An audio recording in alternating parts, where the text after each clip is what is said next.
দুই গোষ্ঠীর সংঘর্ষে ধুন্ধুমার পানিহাটি 14 নম্বর ওয়ার্ড রেল পার্ক এলাকা। অভিযোগ, গতকাল রাতে তৃণমূল নেতা রানাকে মারধর করে আর এক তৃণমূল কর্মী পরিতোষের গোষ্ঠীর লোকজন। এরপরেই পরিতোষের ডেরা তথা বুবাই মল্লিকের অফিসে চলে ভাঙচুর চালায় রানার লোকজনেরাই। দোষীদের গ্রেফতারের দাবিতে খড়দা থানা ঘেরাও করে বিক্ষোভ দেখান তৃণমূল কর্মী সমর্থকেরা। এখানে আমি বিত্তবান চাই না, আমি বিবেকবান চাই, যার বিবেক আছে, যার আবেগ আছে।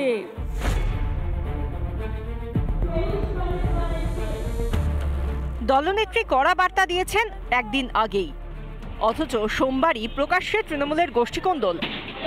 সংঘর্ষে ধুন্ধুমার পানিহাটি, চলে যুব তৃণমূল নেতার অফিসে ভাঙচুর।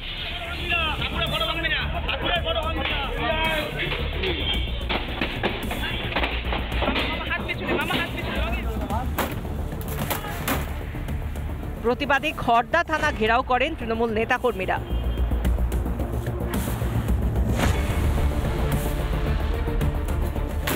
অভিযোগ, রবিবার রাতে পানিহাটির 14 নম্বর ওয়ার্ড তৃণমূল প্রেসিডেন্ট সুমিত পাল ওরফে রানাকে বেধড়ক মারধর করা হয়। তিনি বাড়ি ফেরার পথে একটি গাড়ি তাঁদের বাইককে এমনভাবে চাপতে থাকে যে তাঁরা পড়ে যান। রানার দাবি, সেই গাড়িতে পরিতোষ দাস ছিলেন। এই পরিতোষই যুব তৃণমূল নেতা বুবাই মল্লিকের ঘনিষ্ঠ। তিনি রানাকে জোর করে গাড়িতে তুলে পানিহাটিতে নিয়ে যান ও মারধর করেন বলে অভিযোগ। এরপরই সোমবার বুবাই মল্লিকের অফিসে চলে ভাঙচুর। পাল্টা থানা ঘেরাও করা হয়, খড়দা থানা। সেখানে স্থানীয় বাসিন্দারা তারা বেশ কিছু সময় বিক্ষোভ করেন। তাদের বক্তব্য, দুষ্কৃতির রাজ এতটাই বেড়ে গেছে, পুলিশ কেন দুষ্কৃতীদের গ্রেপ্তার করছে না? অর্থাৎ বারবার যে দুষ্কৃতি বেড়ে যাচ্ছে ব্যারাকপুরের বিভিন্ন প্রান্তে, তা কিন্তু বলার অপেক্ষা রাখে না। অর্থাৎ যাদের বিরুদ্ধে মূলত অভিযোগ, ঠিক তারা পানিহাটির বিধায়ক নির্মল ঘোষ তার অনুগামী হিসেবে পরিচিত। তৃণমূল করে, তৃণমূল পার্টিটাকে ইউজ করে দীর্ঘ 10 বছর ধরে কন্টিনিউয়াসলি প্রমোটার থেকে তুলে বাচ্চা ছেলেদের থেকে, যারা ছোট ছোট দোকানদার, সবার কাছ থেকে পয়সা দিত, পয়সা খেত। এমনকি বাচ্চা ছেলেরা যারা পয়সা দিত না তাদেরকে ধরে ধরে মারতো। প্রত্যেকদিন রাত্রিবেলা র্যাগিং চলতো। মুহূর্তেই গাড়িতে তুলে আমাদের উপর একটা অত্যাচার করা হয়, ওকে মারা হয়, ছোটকাদার নামে অনেক কিছু বলা হয় এবং ওকে মৃত্যু হুমকি দেওয়া হয়। 1 ঘন্টায় বচসা চলে। কার সাথে বচসা হচ্ছিল? কে এই মারধরটা করলো? পরিতোষ দাস ওরফে পরি। বুবাই ও পরিতোষের বিরুদ্ধে রয়েছে একাধিক অভিযোগ। তৃণমূল কর্মী থেকে দলের টাউন সভাপতি প্রত্যেকেই সরব পরিতোষের গোষ্ঠীর বিরুদ্ধে। শুধু পানিহাটি নয়, আমি অন্ধকার জগতের, অন্ধকার সাম্রাজ্যের অধীশ্বর হব। সুতরাং বয়স তো একদম কম নয়। আমার মনে হয় এই মুহূর্তে পানিহাটির বুকে যে রাজনৈতিক অস্থিরতা ও তৈরি করেছে সমাজ বিরোধীদের নিয়ে, তার পুরো দায় বুবাই মল্লিকের। পাল্টা দলের একাংশের বিরুদ্ধে কাজ করতে না দেওয়ার অভিযোগ তুলেছেন বুবাই মল্লিক। 21শে জুলাই হিসাবে যেতে বারণ করা হয়েছিল, অনেকভাবে আটকানোর চেষ্টা হয়েছে, যেহেতু আটকাতে পারিনি। কালকে আমি 21শে জুলাই গেছি, তার জন্য আজকেই কেন মনে হচ্ছে যে এখানে এত সমাজবিরোধী কাজ হতো? কে আটকেছে আপনারা আর কি বলবো। 21শে জুলাইয়ের মঞ্চ থেকে দলনেত্রী যে বার্তা দিলেন তা কি এক রাতেই উবে গেল? টিটপ বিশ্বাসের রিপোর্ট, রিপাবলিক বাংলা।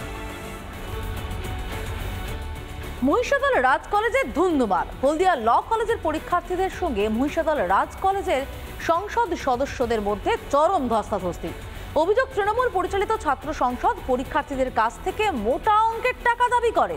এমনকি পরীক্ষা কেন্দ্রে অধ্যাপকদের বদলে গার্ডও দেয় ছাত্র সংসদের সদস্যরা। প্রতিবাদ করতেই সংসদ সদস্যদের সঙ্গে আসা পরীক্ষার্থীদের মধ্যে ব্যাপক ঝামেলা শুরু হয় মুহূর্তেই, যা হাতাহাতির রূপ নেয়।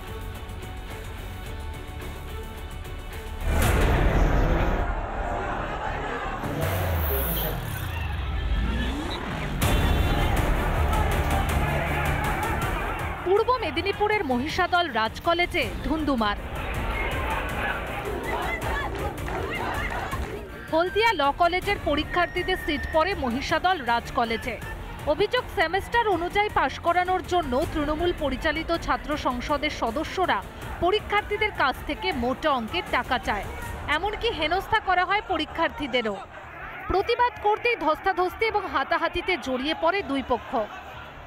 ওরা যেটা অবৈধ টাকা চেয়েছিল প্রতিটা সেমিস্টার ওয়াইজ থেকে 1 লাখ টাকা চেয়েছিল। ওপেন ফোরামে বলে যাচ্ছি, এই কলেজ ইউনিয়নে এর আগে একবার এখানে ওই বৌভাত আইবুড়ো ভাত বানানো হয়েছিল এই কলেজে। এই কলেজটা এখানে কোনো রকম শিক্ষা প্রতিষ্ঠান হয়, এখানে তৃণমূল ছাত্র পরিষদের আন্ডারে। তো আমরা যখন পরীক্ষা দিতে নামি তখন ইউনিয়নের ছেলেরা আমাদের ছেলে মেয়েদের উল্টাভাবে গালিগালাজ করেছে, তারপরে ঠেলাঠেলি করেছে, আর মেয়েদের গায়ে হাত তুলে করেছে। মেয়েদের ঠেলাঠেলি করতে কিছু মেয়েরা আমাদের অসুস্থ হয়েছে।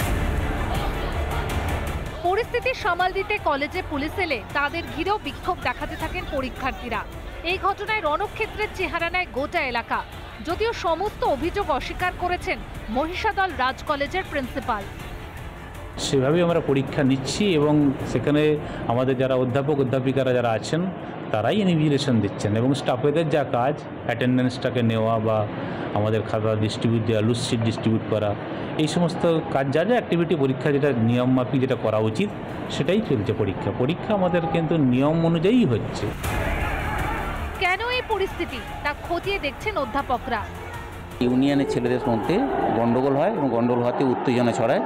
পরীক্ষা দিতে এসে স্টুডেন্টরা এখানকার মহিষাদল রাজ কলেজের যে ইউনিয়নের স্টুডেন্টরা আছে এদের সঙ্গে গণ্ডগোল হওয়ার ফলে যে পরীক্ষার ক্ষেত্রে এই বাধাবিঘ্নটা সৃষ্টি হয়েছে। তো যাই হোক, আমি প্রিন্সিপাল স্যারের সঙ্গে কথা বলে এই ব্যাপারটা সমাপ্ত করার চেষ্টা করছি। ছাত্রদের অভিযোগের ভিত্তিতে কলেজ কর্তৃপক্ষ কী পদক্ষেপ নেয় এখন সেটাই দেখার। মহিষাদল থেকে প্রসূন ব্যানার্জির রিপোর্ট, রিপাবলিক বাংলা। লোকসভা ভোটের পর থেকেই বাংলায় বিরোধীদের উপর অত্যাচারের অভিযোগ সামনে এসেছে। কোচবিহারের পদ্ম শিবিরের পরাজয়ের পরই একাধিক জায়গায় বিজেপি কর্মী সমর্থকদের চাষবাসও করতে দেওয়া হয়নি বলে অভিযোগ। শাসকের অত্যাচারের প্রতিবাদে এদিন তুফানগঞ্জ মহকুমা শাসকের দপ্তরে অবস্থান বিক্ষোভ করেন বিজেপি কর্মী সমর্থকেরা। বিক্ষোভের খবর পেয়ে ঘটনাস্থলে আসে তুফানগঞ্জ থানার পুলিশ। পরবর্তীতে পুলিশের আশ্বাসে অবরোধ তুলে নেয় বিজেপি কর্মী সমর্থকেরা। ভোট পরবর্তী হিংসায় রেজাল্ট গণনার পরেই আমাদের সামাজিক বয়কট করেছে। থানাতে এসডি অফিসে বারবার অ্যাপ্লিকেশন দেওয়া সত্ত্বেও আমাদের কোনো ছাড় দেওয়া হয়নি। জমি সব চাষবাস বন্ধ হয়ে গেছে, জমি মাঝখানে জমিতে বন্ধ করে দিচ্ছে, সেখানে চাষবাস এখন করার মতো কোনো সময় থাকে না। আমরা কী করব, কী খাবো, কী নিয়ে বাঁচবো, সেই উদ্দেশ্যে আজকে আবার এসডি অফিসের সামনে আমরা ধর্ণা। ভোট পরবর্তী হিংসার শিকার অনেক আমাদের বিজেপি কর্মী আছে যাদের হাল চাষ বন্ধ করে দিয়েছে। বিষয়টা নিয়ে আমরা তুফানগঞ্জ পুলিশ থেকে শুরু করে এসডি সাহেবকে বারবার জানিয়েছি। জানানোর পরেও তাদেরকে এখনও পর্যন্ত তারা এই যে সামাজিক বয়কট এবং তাদের হাল চাষ এই কোনো কিছুই তারা খুলে দেয়নি। বিভিন্নভাবে আমাদের বিজেপি কর্মীদের হয়রানি করছে। অনেক বিজেপি কর্মী ঘরছাড়া আছে। প্রশাসনকে বারবার জানিয়েছি, কেন প্রশাসন নীরব কেন, তার দাবিতে আজকে আমরা এখানে এসেছি। আমরা শুধু আজকে আসলাম, এরপরে যদি আপনার ব্যবস্থা না নেন তাহলে আমরা কী করবো, মানে এর থেকে বৃহত্তর আন্দোলন, বেশি সংখ্যক লোক নিয়ে আমরা এখানে বসে পড়বো একদম অনির্দিষ্টকালের জন্য।